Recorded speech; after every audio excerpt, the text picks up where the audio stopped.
एक ऐसा दिन जब पूरा पुणे नीले झंडों से सराबोर हो जाए, आतिशबाजी की गूंज से हिल उठे और हजारों आवाजें एक साथ चीखे, पुणे करार धिक्कार है। जी हां, 24 सितंबर 2025 को बहुजन समाज पार्टी का वो ऐतिहासिक कार्यक्रम जहां पूर्व सांसद राजाराम जी का स्वागत हुआ।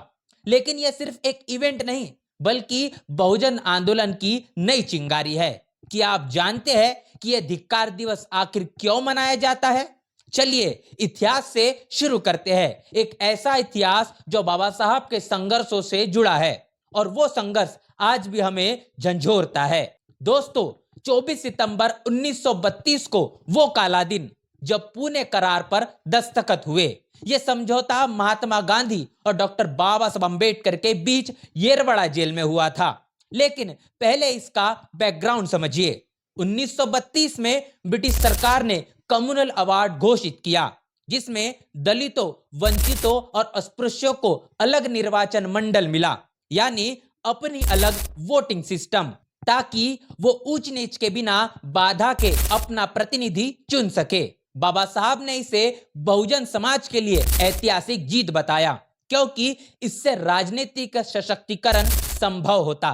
तथ्य ये कहते हैं कि डॉक्टर बाबा साहब अम्बेडकर ने राउंड टेबल कॉन्फ्रेंस में कड़ी मेहनत की थी। तथ्य ये कहते हैं कि डॉक्टर बाबा साहब अम्बेडकर ने राउंड टेबल कॉन्फ्रेंस में कड़ी मेहनत की थी, लेकिन गांधी जी ने इसे हिंदू एकता के खिलाफ बताते हुए येरवड़ा जेल में अनशन शुरू कर दिया। उनका कहना था कि अलग निर्वाचन मंडल से हिंदू समाज बढ़ जाएगा। डॉक्टर बाबा साहब अम्बेडकर ने इसे दबाव की राजनीति कहा, क्योंकि इससे दलितों का असली अधिकार छीन जाता। आखिरकार गांधी जी की जान बचाने के लिए 24 सितंबर को पुणे करार हुआ।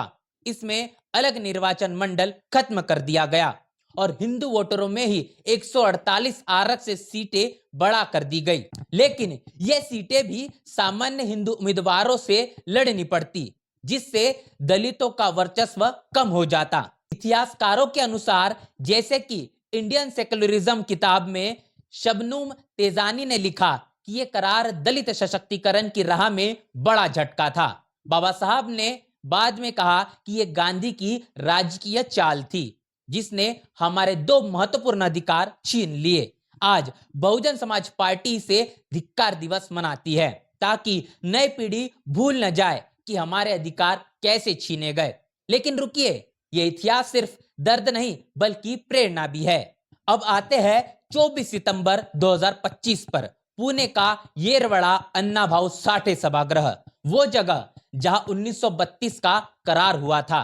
बसपा की गूंज से कांप उठा, नीले झंडे लहराते, नारे गूंजते, जय भीम, बसपा जिंदाबाद। आतिशबाजी की चमक, जयकारों की गर्जना और हजारों कार्यकर्ता एकजुट। बहुजन समाज पार्टी के पूर्व राज्यसभा सांसद राजाराम जी का भव्य स्वागत हुआ। विशेष अतिथि के रूप में बहुजन समाज पार्टी के महाराष्ट्र प्रदेश के प्रदेश अध्यक्ष एडवोकेट सुनील डोंगरे की भी उपस्थिति थी। साथ ही पश्चिमी जोन के प्रमुख डॉक्टर हुलगेश चलवादी भी मौजूद थे। उनके साथ ही प्रदेश प्रभारी रामचंद्र जाधव, जिला अध्यक्ष अशोक गायकवाड़, पुणे जिला प्रभारी रामभाऊ डावकर। दोस्तों, कल्पना कीजिए वो माहौल। सभागृह ऊर्जा से भर गया। मुख्य अतिथि थे एडवोकेट संजीव सदाफुले, अप्पा साहेब लोकरे, संतोष शिंदे, कालूराम चौधरी, किरण आलाट, राज चौहान, मुकुंद सोनवाने, जयमंगल धनराज, भटके विमुक्त भाईचारा के प्रभारी अशोक जी देवकर, मुस्लिम भाईचारा के शफी मोहम्मद साहब।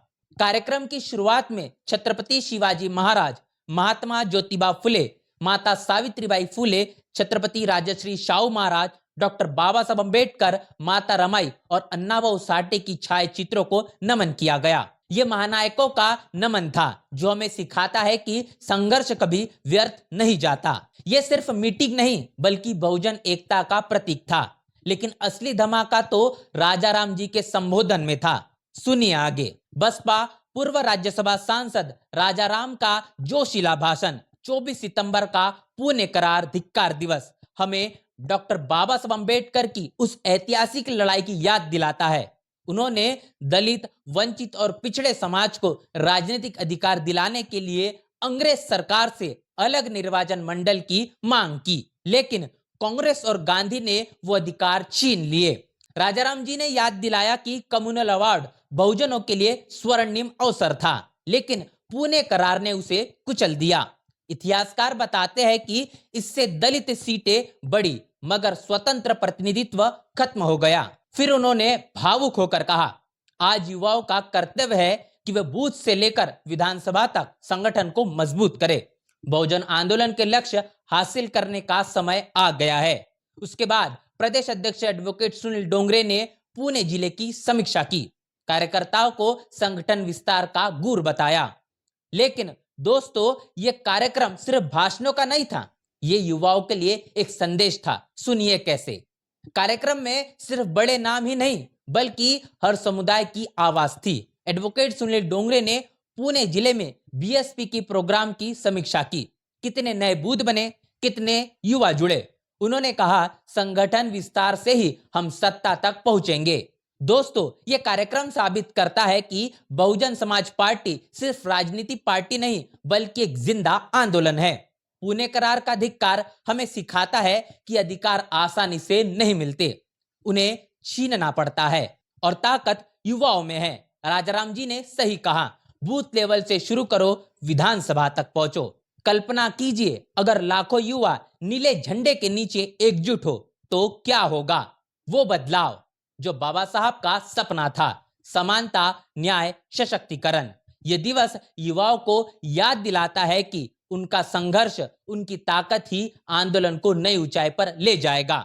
इस पूरे वीडियो को लेकर आपकी राय, आपकी प्रतिक्रिया लिखकर कमेंट बॉक्स में जरूर बताएं। बने रहे नेशनल चौपाल के साथ। मिलते नए वीडियो में, तब तक के लिए जय भीम, जय भारत। बहुजन समाज की हर खबर पाने के लिए चैनल को सब्सक्राइब करें, लाइक करें, शेयर करें। नेशनल चौपाल को बचाने के लिए ज्वाइन बटन क्लिक करके चैनल की सदस्यता लें और चैनल को आर्थिक मदद करें।